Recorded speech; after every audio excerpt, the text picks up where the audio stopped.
अरबा रेडियो.com की प्रस्तुति भारतीय इतिहास। वाचक स्वर तूलिका। भारत का प्रथम स्वतंत्रता संग्राम।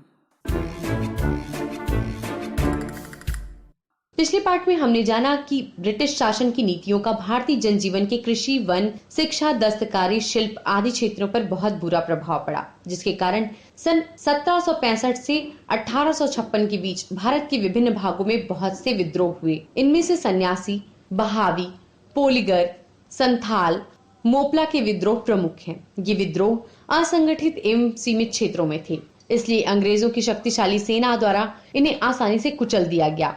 1857 में जो विद्रोह हुआ वह नियोजित एवं व्यापक रूप में व्यापक क्षेत्र में फैला हुआ था। इसमें ज्यादातर भारतीय समाज के किसान, कारीगर, जमींदार एवं पुराने रजवाड़ों के नवाब आदि वर्ग के लोग शामिल हुए, जो ब्रिटिश शासन की नीतियों से असंतुष्ट थे।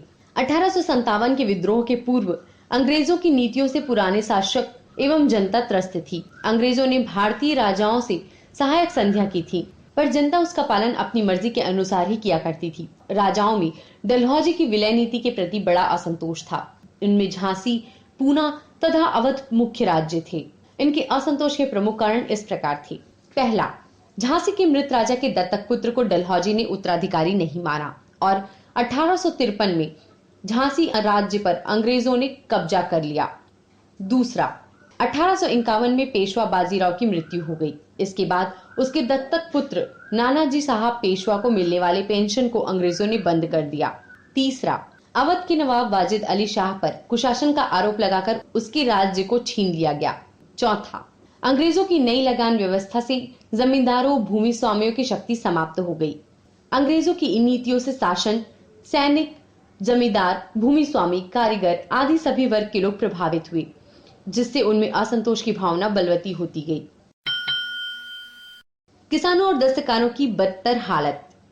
पिछले पार्ट में हमने जाना कि अंग्रेजों की विभिन्न भू राजस्व नीतियों के परिणाम स्वरूप किसानों की हालत पहले से खराब हो गई थी। उन्हें साहूकारों से कर्ज लेना पड़ता था। साहूकार बड़ी कठोरता से कर्ज वसूलते थे।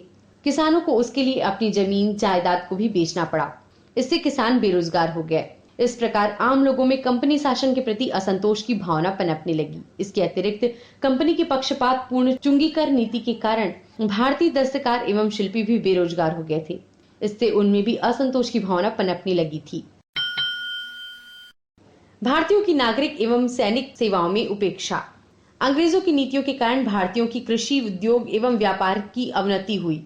साथ ही अंग्रेजों ने भारतीयों को अपने ही देश की ऊंची एवं महत्वपूर्ण पदों पर नौकरियों से वंचित रखा।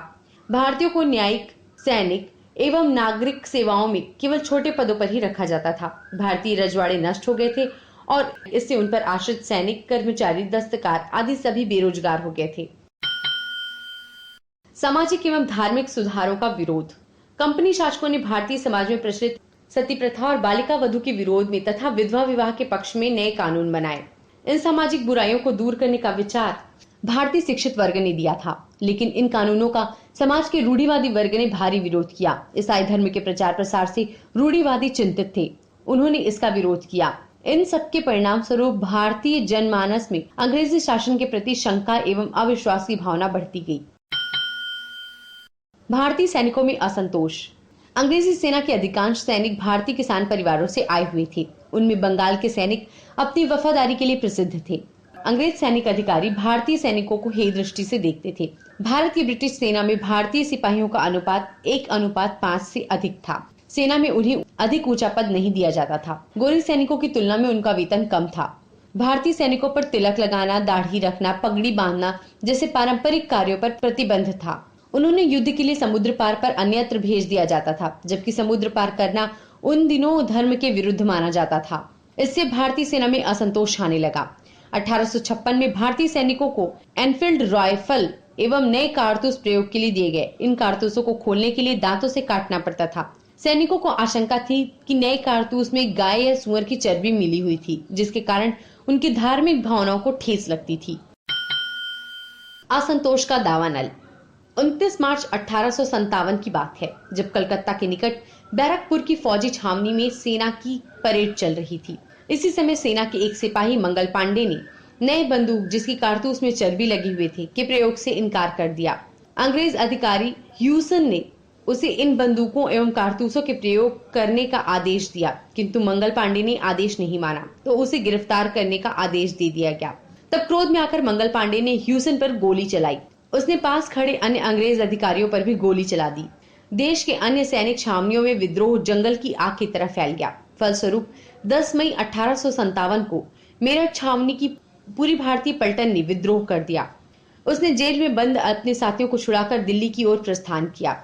रास्ते में हजारों लोग इन विद्रोहियों के साथ हो गए। खबर पाकर दिल्ली छावनी के भारतीय सिपाही भी इन सैनिकों के साथ आकर मिल गए।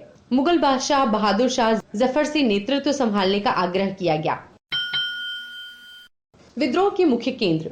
शीघ्र ही विद्रोह की आग उत्तर प्रदेश, मध्य प्रदेश, बिहार, झारखंड, छत्तीसगढ़, दिल्ली आदि स्थानों तक फैल गई। सैनिकों द्वारा प्रारंभ किए गए इस विद्रोह में स्थानीय किसान, कारीगर, जमींदार, राजा, आम जनता भी शामिल हो गए। विद्रोह का नेतृत्व। शीघ्र ही विद्रोही सेना ने दिल्ली पर अपना अधिकार जमा लिया। दिल्ली में विद्रोह का नेतृत्व सम्राट बहादुर शाह जफर के हाथों में था, किंतु इसका संचालन सेनापति बख्त खां ने किया। लखनऊ में अवध की बेगम, हजरत महल, कानपुर में नाना साहेब तथा तात्या टोपे, झांसी में रानी लक्ष्मीबाई, बिहार में कुंवर सिंह तथा रुहेलखंड में अहमदुल्ला ने विद्रोह का नेतृत्व किया। छत्तीसगढ़ में हनुमान सिंह एवं वीर नारायण सिंह ने अंग्रेजों के विरुद्ध विद्रोह किया। यह विद्रोह काफी व्यापक थे। इस विद्रोह में आम लोगों ने भी बड़ी संख्या में भाग लिया। झांसी की रानी लक्ष्मीबाई ने बड़ी वीरता से अंग्रेजों का सामना किया और वीर गति प्राप्त की। इस प्रकार उन्होंने आम जनता को अंग्रेजों के विरुद्ध विद्रोह करने की प्रेरणा दी।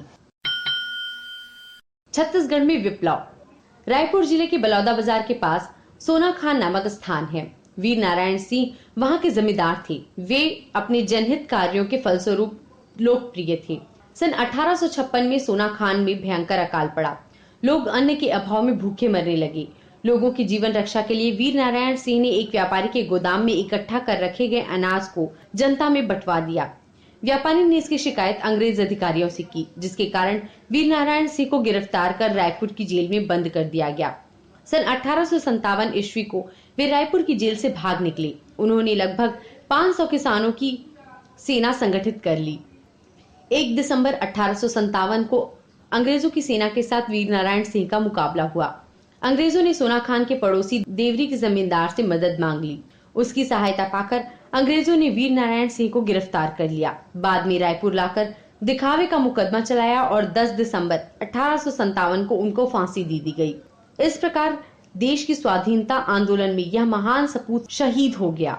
शहीद नारायण सिंह का त्याग और बलिदान व्यर्थ नहीं गया। रायपुर फौजी छावनी में मैगजीन लश्कर हनुमान सिंह राजपूत थे। 18 जनवरी 1858 को उसने सिडवेल नामक अंग्रेज सैनिक अधिकारी की हत्या की और फरार हो गए। इस तरह उन्होंने रायपुर में स्वतंत्रता संघर्ष को जारी रखा।